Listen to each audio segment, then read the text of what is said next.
The chip is pin packaged, while the phone's chip uses a bottom BGA ball grid array package.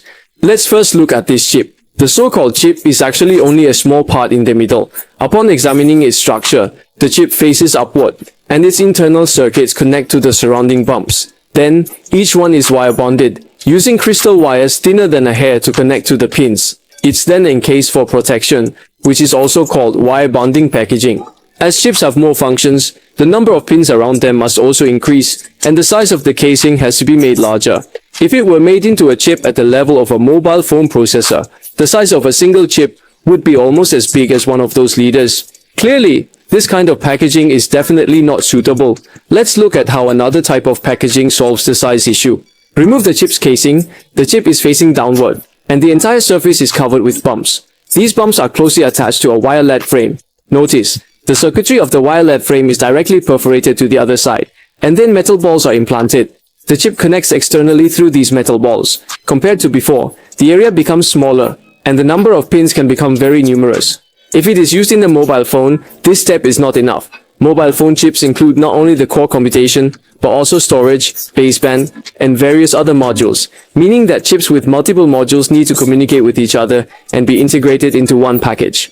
Its principle is to place all chip modules face down, add many very fine bumps, then connect them to an interposer board. Using chemical methods, circuits are etched on the interposer board, and these circuits are through-hole connected. The circuit is only 10 micrometers, about 1/10 the width of a hair. Then place metal bumps at the bottom to connect with the wire carrier board. The circuitry of the wire carrier board is also perforated through, and then a large number of metal balls are attached. This type of packaging is called 2.5D packaging. Currently, the Xian chip and other chips use this kind of packaging. From the physical object, you can see that the metal balls on the back are very dense, and the spacing between the metal balls is very narrow. When soldering the circuit board, even a slight tilt can cause the metal balls to easily touch the pads. Therefore, in the soldering process of mobile phone chips, an SMT placement machine is used to identify the positions of the pads and accurately place the chips. In order to see whether the solder pads in the middle are accurately aligned, directly looking is certainly not feasible. Therefore, SMT factories use X-ray equipment. Its principle is similar to taking an X-ray, allowing clear visualization of the internal contact status. Through this lens, very fine lines can also be clearly seen. The mainstream chips now use 2.5D packaging. To achieve breakthroughs, regardless of the layout, all chip modules are laid flat on one surface. An even more advanced technique involves perforating the chips themselves, meaning the middle layer of the chip retains its original function, and is also perforated to connect the top and bottom. Therefore, the issue of path perforation must be considered during the transistor fabrication stage. This is extremely difficult. Currently, the only type of chip that can achieve perforation is the drum memory chip.